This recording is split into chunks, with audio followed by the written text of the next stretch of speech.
Hey, ladies and gents, it's Zembak, and I am doing the iconic plane review on probably, and I'm sorry, P-51 fans, BF-109 fans. Yeah, this is probably the most iconic plane of World War II.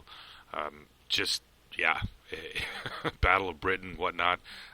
We are talking about the legendary Spitfire. Probably one of the most beautiful aircraft ever produced, with elliptical wings. And yeah, it just looks right. I mean, this aircraft is even sitting still. It looks fast. So, in 1931, the British Air Force put out a call for a modern aircraft or modern fighter aircraft. Supermarine at the time wasn't really well known for producing fighter aircraft, but they had an amazing designer engineer there by the last name of Mitchell. He developed the first try at this requirement was the Type 224, this aircraft. It did not meet up to the expectations of Mitchell, and of course, it didn't really meet up to the expectations of the requirement. So Mitchell decided. Now you got to remember, in the 1920s and 1930s, the high-performance aircraft at that time were in fact seaplanes, which obviously with Supermarine they were well acquainted with. Um, these planes were. This is actually one of the Supermarine Southampton. Like I said, they were more well known for these flying boats. However, they also were into the racing at the Schneider Trophy. And this was the real big thing, like I said, in the late 20s, early 30s. These aircraft were, these float planes were unmatched when it came to just pure speed. So Mitchell, after the failure of the 224, he went back to these planes, specifically from the Schneider Trophy, Supermarine S5, and of actually using the S6, this aircraft. Going off of these, working off of this kind of design, the Merlin engine was developed from this aircraft, and this is, like I said, this was the granddaddy of the Spitfire right here. This is the technology demonstrator essentially for what the Spitfire would become. So using the design from here, his aerodynamics design group came up with what would become the elliptical wing, and they kind of, this was a kind of a long process. This aircraft wasn't really accepted until 1936, before it was decided. Well, actually, it was 35. Production was kind of slow. They produced a couple different prototypes.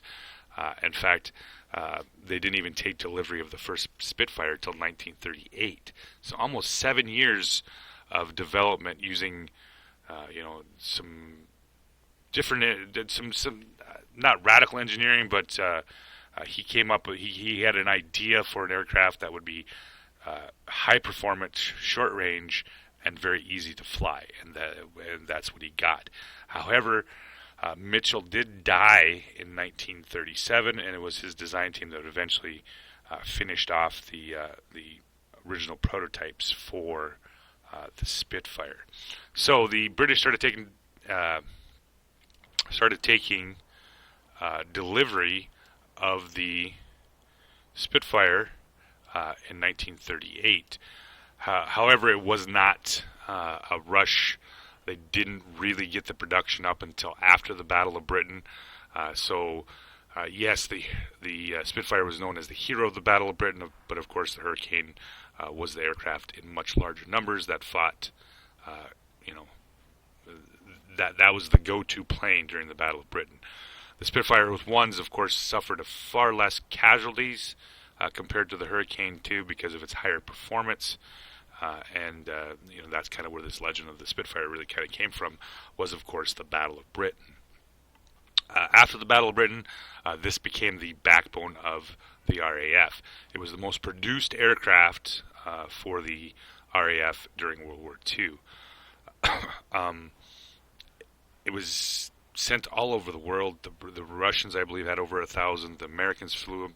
I counted something, 36 different countries used this aircraft during World War II and in the 50s.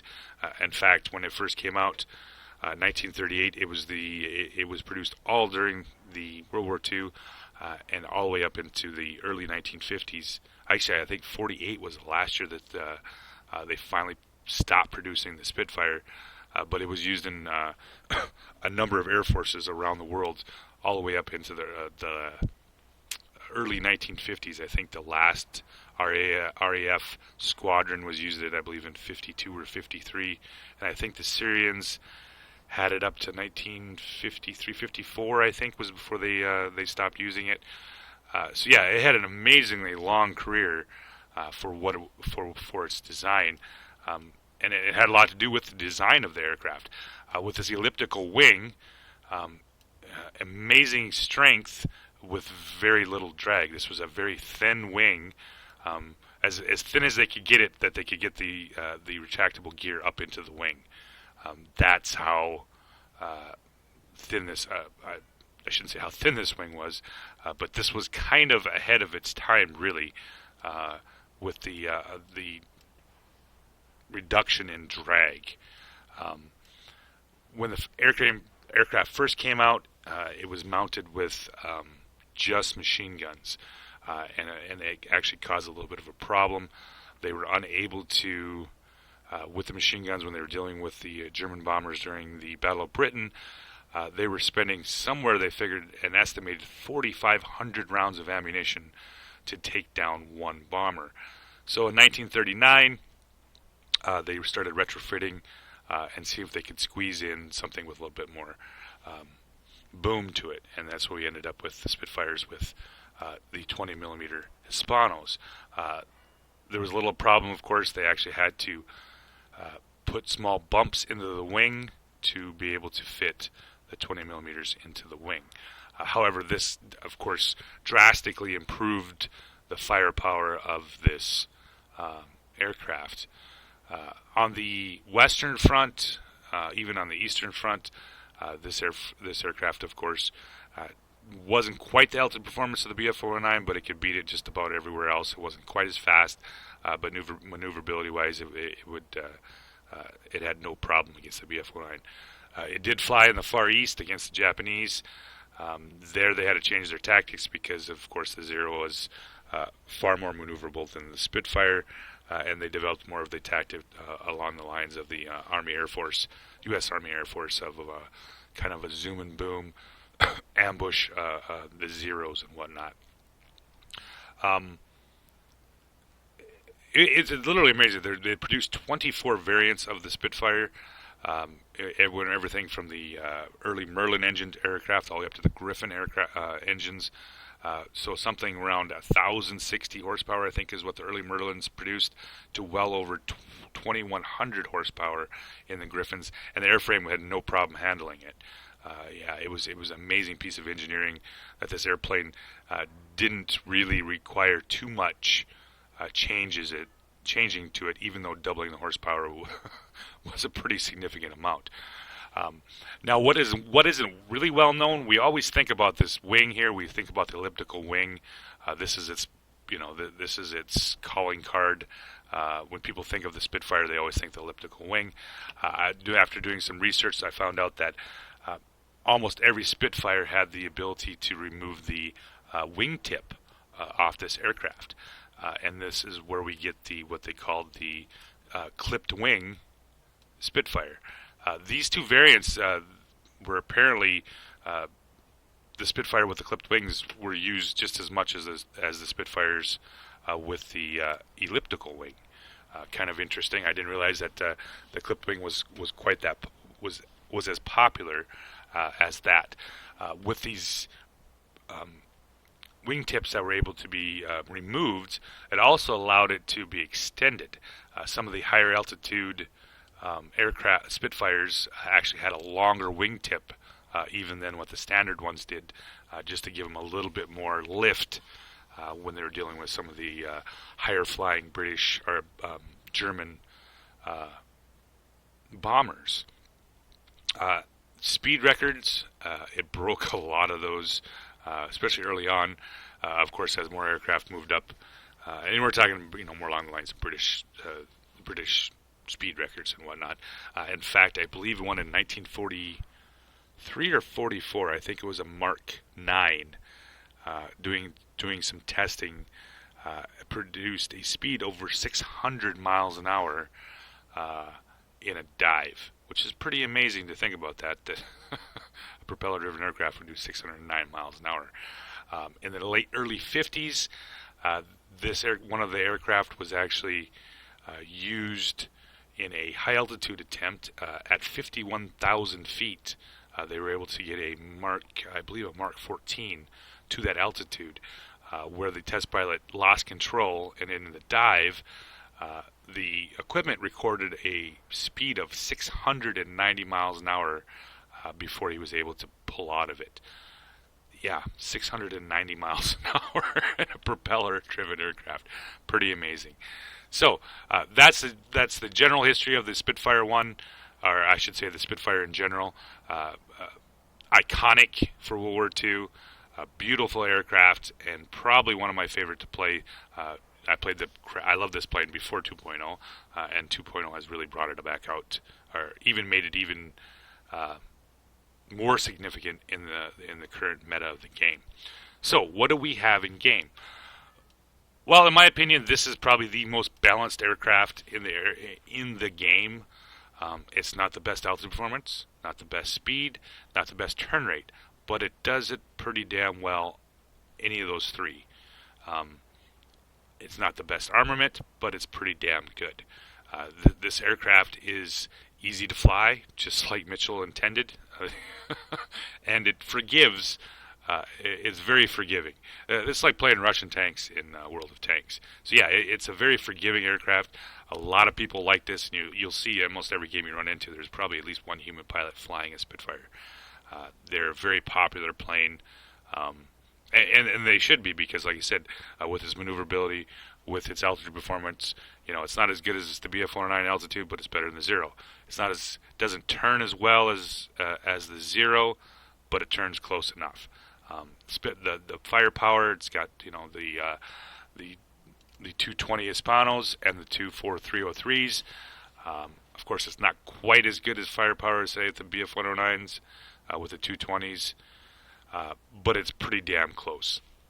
And that's why this plane is so effective in World of Warplanes in 2.0, because it's a very balanced aircraft.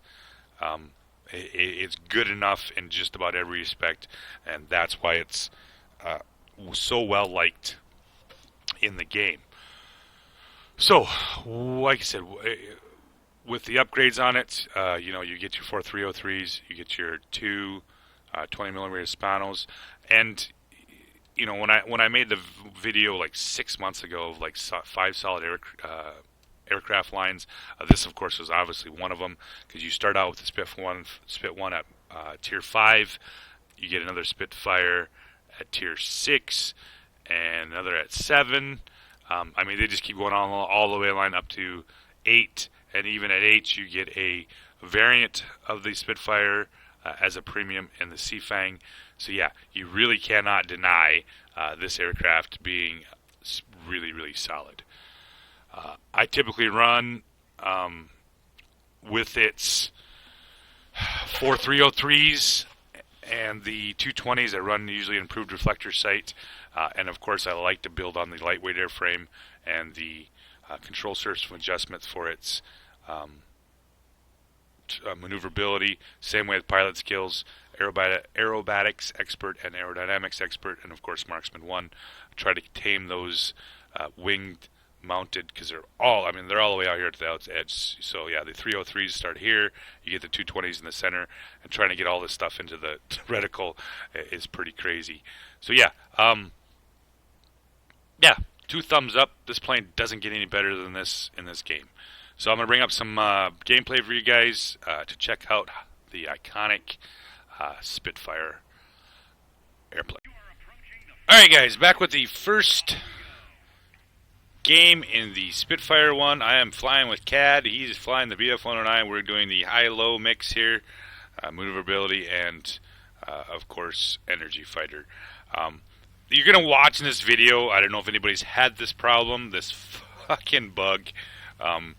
CAD had this in the first game, and I got this one in the second game, and I'm not terribly sure what happened. We had no chat at all, and there's some really wonky shit going on here with the planes. And you'll watch what I'm talking about as we fly here. So we're heading over here to the command center. He's going to be up high, and I'm going to be taking care of what's everything down below 1,500 meters roughly. So we pull in here. We got the Lag 3 coming in here, Kuzma, and we got the boomerangs. We got a BF-109E down below, and we are going to start working our way over here. With the firepower on this thing, you know, it's really hard to deny how good it is. The 220s have the range. The 303s really do a nice job. Now here, I said that there's some of the wonky stuff right there. That plane I just shot down, he didn't actually vanish, and you can see him kind of twirling away off to the side. Same way with that plane. And their icons will stay up. Even after you shoot it on the planes, they'll end up in the water, and you'll be able to see the icon. You'll see me shoot one of them a little bit later, but I'll tell you what I'll point it out when it happens. So CAD's up tall, once again I said tall. I didn't mean tall. Up high, dealing with a heavy fighter. I'm going to drop down here on the IL-2 and knock him out. It takes us a little bit of time. We were having some difficulty because there were so many red planes here, and I was having a hard time trying to find targets because every time I looked at my HUD, I couldn't figure out why that plane was still flying around. Yeah, you can see the plane I just shot down. It's showing on my HUD as that he's still here. So pick up the BF-109. He's sitting up here on CAD's tail. So yeah, we're gonna see if we can pick him up and give CAD a little bit of help here. And almost got him. CAD's finally got turned around, and he's on him. Yeah, he's still showing up as being alive. Finally, we pick off the last pilot and flip the objective. Now, the plane we just shot down, you can still see him on my HUD. We're not terribly sure why this was happening. If anybody else sees this bug, you know, hey, go report it. And of course, I can't see a score. I can't see nothing. So yeah, it was totally screwy. It was just for this game too. CAD had it in the first game. I had it in the second game, and we're not. Like I said, we didn't really know what was going on. So, kind of coming back here to center, I got a GA coming in here to this objective we just taken. So I was going to go deal with him while CAD was dealing with the bomber up on top. Pulling on the IL-2. Yeah, that's what I'm talking about. This plane, with the amount of firepower I can put out with those 303s, and of course with the 220s, it does a fine job. About that time, I noticed the Lag 3 coming in here, and I'm going to like, I was kind of curious what he was up to, but he did show up right on my tail. Flip up and over, and I actually got a P-38 that's circling me right now. Go figure. So, see if I can get down here on the deck a little bit here, trying to get my speed up, and I would really like to knock out the IL-2 before he tries to start turning some shit here. Pick up the Lag 3 though. He's showing up. That's, like I said, the P-38 that keeps fucking circling me. Heavy fighters, right? So let's see if I can get this IL-2 knocked out. There we go. Pick him up, finish him off. Got the Lag 3 up on top. See if we can put there we go. And now, like I said, here's the funny part. CAD's up there with the P-38. He's taking care of that. I don't need to go up there. And as we circle around here, you can see the 3 planes we've just shot down are still up on the HUD. Yeah, this was kind of annoying because when I was in the middle of the furball a little bit here, I couldn't really figure out any of my targets. See right there, planes are actually showing up as underwater. Fuck you, Wargaming. I'm going to shoot him anyway because he's under the water. I don't know. I was a little pissed after I played this game because I spent a lot of time looking for targets that were already dead. They were showing up on the HUD and whatnot. So I'm taking off here. CAD's got the heavy fighter and the bomber He doesn't need my help. I couldn't get up there if I wanted to anyway. So he's going to clean that up, and I'm going to go here to center here and start knocking out some the fighters here in the center. We got the Yak 1, a couple Yak 1s, and I do believe we have, if I'm not mistaken, some of the human pilots will actually be here center. Pick up the Yak 1. We'll go head to head, buddy. I don't have a problem with that. Pull over, and what do I got on my tail here? Oh, there's the other Yak 1. Pull in on him. Start working him over with the 303s. Like I said, with the 220s, they do heat up relatively quickly. But like I said, with the 303s, you always got a little bit of you always got firepower. And I'm not even going to attempt to pronounce that because you guys just won't leave it alone. I got me the Aka medal. So, see, yeah, those targets are falling into the water, and I'm confused here. So I pick up Jarvis. He's heading over here. I'm just gonna see if I can pick up a little bit. That's about the time he decides to go head to head, and I'm able to pick him off. Flip back over here. I got an XP-44 coming in here. Darian, he's coming across my field of fire. Pick him up and start working him over. So, me and Cad have the Raptor duo. I got the BF-109E coming in, along with a fair amount of crap here. Pick up the P-38 going through, see if I put a couple shells into him, and no. But these guys all go into a dive, which actually works out pretty well for me. This plane operates really well below to 1,500 meters, but you can, of course, get up over 2,000 if you have to. But for the most part, this is a mid to low altitude aircraft. It's not really the best. You get up above 1,500 meters or so, it starts to get kind of doggy. So pick up them targets, and this is what I was talking about earlier. Trying to find something to shoot at.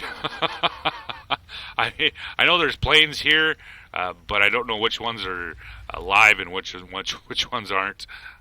Pull back over on the Yak 1. There's Pavel again. Oh, yeah. God, them guns wreck.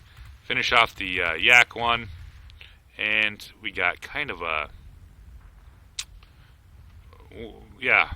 there's planes up there, but most of them are dead, except for this P-38. So pull into the vertical. I just don't quite have the speed or altitude performance to get up there to do anything about it. So back off on the heavy, and I'm going to look for these guys coming through here. XP-44 is coming back through here. I'm going to drop down on him and see what I can do. Start putting some shells into him slowly but surely, kind of trying to feather it. Sometimes that works, sometimes it don't. Back around, find the P-38F coming down. He's already out of my he's already well out of my range already, so I'm going to pick up the Yak 1s coming in. Cad goes, makes a pass on one plane. We ended up with the tip of the spear at this point. Yeah, there we go. Finish him off, and around we go. He finished off the other Yak 1. And now, like I said, this is what I was talking about earlier about this bug right now. These planes are all falling down, but they're still showing up on the HUD as alive. So round and around I go. Oh, fuck. I was confused. I was dizzy. Shit. So I'm going to head over here to the spawn point because there might be a chance I could actually find a live plane to shoot at. Nothing was working at this point. I didn't even know how far ahead we were on objectives, or when the objective was going to be ended, or if there was even actually any planes left to shoot down. But we do finish them off. So we did end up with a nice score here, some medals and whatnot. All right, guys, we are back with the second game in the Spitfire 1. Of course, I'm playing with Cad, and this now chat's working. After the buggy shit from the last game, my HUD and chat are all working. I am happy. So Cad's heading off to the south. I'm heading off to the north garrison, and we have the Citra objective. This is what you want to call one of them. Nom nom nom nom. This is going to be interesting. As I was headed to the north, Cad got to the south and realized that he was the only one down there. So, yeah. So I pulled in on the first boomerang, start putting some good shells into him, just about finish him off. Love that maneuverability on this aircraft. I leave the boomerang. I'm more interested in these bow fighters. Heavies are always a pain in the ass over objectives. So I'm going to pick these guys up first, and then start worrying about the boomerang objectives. Pick up the second bow fighter slowly but surely, finish him off, and now I got one more plane to kill, which is the boomerang I didn't quite finish off last time. Yeah, there we go. Finish him off, take the objective, and I'm headed center. Cad's still down there by himself. He'll get there eventually. But I'm heading here to center and start cleaning out the center objective here. They haven't quite flipped it yet. I was hoping to get at least one of them dead before then. Unfortunately, I picked up the I-80 first coming through, and I didn't get into the objective to turn him back. But that's all right. We're going to start knocking down some of the baddies. Pick up the other I-83 coming through here. Slowly but surely finish him off. Cad has picked up the other objective by himself. So now we're up 2-1. Nom nom nom nom nom. Yeah. Well, you can do that in the BF-109 down there. He worked his way up, took out the heavy fighters, then worked his all the way down, and he was able to take the objective by himself. So all we have now is the center objective here. I'm going to pick up the F-2A right off the bat. George is dead. Spin back around, and now I'm looking for anything. Oh, there's my buddy Sharp Teeth. Yeah, Sharp Teeth has. You kill him, and he's. Well, you'll see. There he is. Pull back in on the human pilot here. He's playing the HE-112. Yeah, slowly but surely pick him up. We need to finish this objective off here and maybe get some air superiority here. Pick up the next boomerang.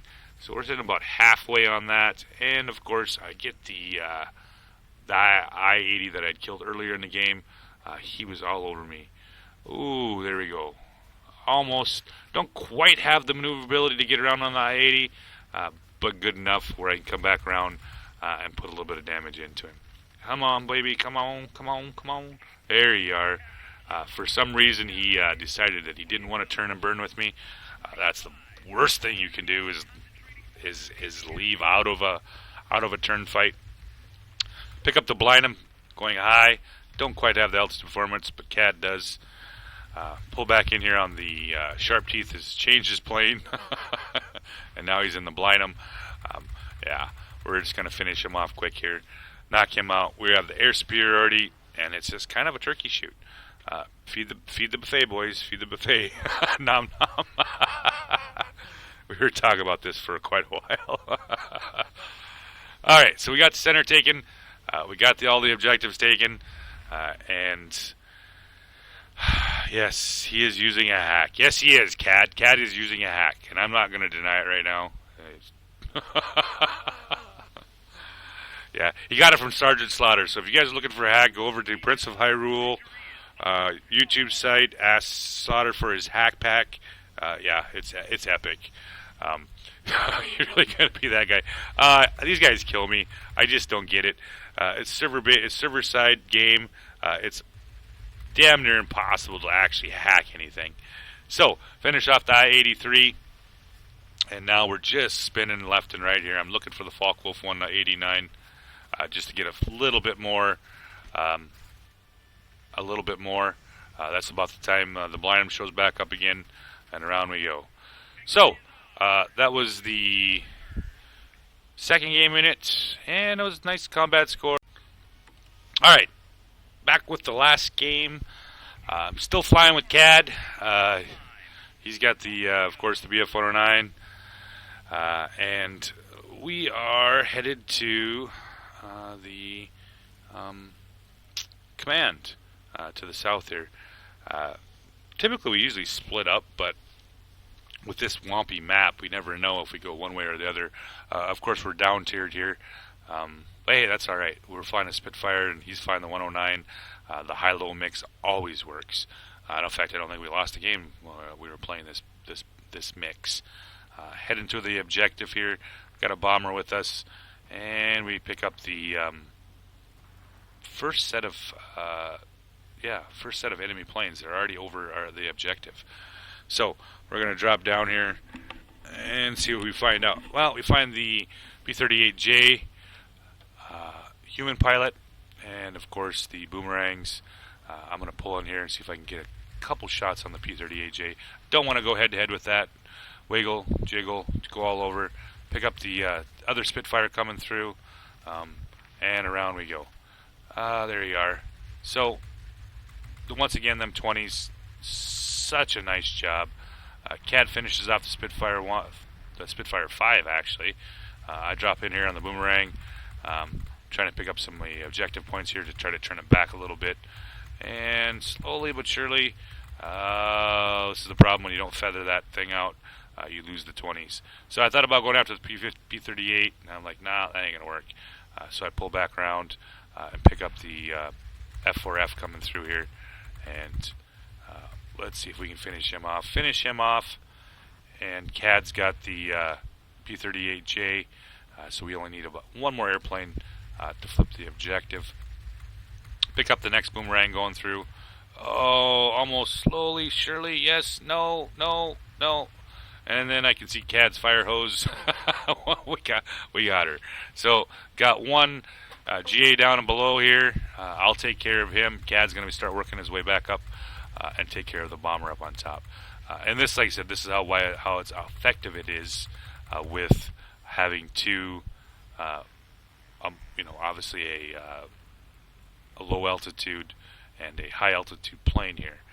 So heading back to the center objective, we've taken two of them, and they've taken one back. But we have the bomber up, so we are doing pretty decent there. They haven't taken the north objective yet, the North Command Center. So yeah, we are sitting pretty right now. Pull around in here, kind of waiting to see what happens. I really would be interested to find out where exactly all those planes just went to. Got an IL-2 down here low. I'm going to pick him up as I come through and see if I can put some shells into him. Decide to leave him because I can see, of course, that there is a crap ton of fighters making down here. Lag 3 takes a pass at me, and over I go. But I also know there's an A6M up here too, so I'm not going to get into a fight with that guy. Just missed him, and this is not the fight I want. A6M is more maneuverable than I am. We are, relatively close maneuverability-wise, but I can't quite outturn him. But that's all right, because I got my wingman with me, and he likes to zoom and boom. So CAD picks up the A6M3. I pick up the IL-2, and he's heading up to deal with the bombers. We take the objective back, and they finally get the command center to the north. Yeah, this should be interesting. So, pick up the Spitfire 5 coming up high. And I'm just kind of hanging out here to see what I'm going to see here. That's about the time I see that he breaks close to me. So I'm going to pull back around here and see if I can start getting some shells into him. There we go. Slowly but surely finish the Spitfire 5 off. The two bombers are way too high for me. I'm not even going to deal with them. CAD had taken off after the bot-controlled bombers. We don't want to lose that objective to the south. He's going to go over and knock a couple bombers out so we don't lose that objective. Pick up the P-38J, and I thought, well, maybe I just could get enough up there just to get a few shells into him. But, yeah, there we go. Now he moves in here so I can work on him a little bit here. Put some nice firepower into him, knock him almost all the way out. But I can't quite do it. I lose out on in airspeed. Pull back over here, pick up the DB 605, which is actually a pretty serious threat. I mean, it's a Spitfire with a German engine. It doesn't get any better than that. So, see if I can help the the Beaufighter out. Not going to happen. Don't quite have that altitude performance that he does. So I'm going to pull back down here, pick up the lag, pulling through here. He's actually after one of my bots, and of course they flipped the objective. So now they're up 2-1, and now it's time to start clearing out some planes. So when the objective finally does turn back, I'm not going to have to deal with a bunch of regular bot planes. Got the IL-2 running away, and just going to wait here. We almost got just a little bit longer before it flips. 1-0. Now it flips. They've spawned, and now it's time to start shooting out some shit. Pick up the lag 3 on his way through. Oh, baby, come here. Come here, come here. Can't quite get him. He's still running. Let's see if we can finish him off. Nope. Didn't do it. Pick up the DB605. I'm outside the objective, but at this point it doesn't really matter. I want these guys dead before I have to start dealing with the center objective. Find him. There we go. They pick up the north objective, and now we're back up 2-1, and we got all the control of all the bombers. Pull back over here, looking around, find the ground attack planes coming in. CAD's going to go back after the bombers that are coming this way. He's got a heavy fighter with some assistance, so he might not have to worry about it too much. Pick up another Raptor duo, and got the IL-2 coming in here. Casimir, ooh baby, round we go. Yeah, that bomb would have hurt. I get a little leery when I get into some of these places because fucking that pole of death. I don't know how many times I hit that stupid thing, but that's all right. We pick up the last GA, and now we just have the center objective to worry about to take it. We got the bombers are almost over top of it. I'm going to start scrambling here for some more XP and a little bit more damage here. We're both sitting pretty nice on combat points, and we are looking for some more nom nom nom nom before the game is over. Pull in. Boomerang's pulling away from me, so don't think I'm going to be able to get him. That's about the time I see the Spitfire 1 or Spitfire 5 coming around here, going after my GAs. Pick him up, knock him out quick, enough to flip the objective, and now we have complete and utter air superiority. So, hope you guys enjoyed the videos of the Spitfire 1, the iconic Spitfire 1, and just how really awesome this plane is. So, thanks, CAD, for flying with me tonight, getting this video done. Yeah, have a good night, guys.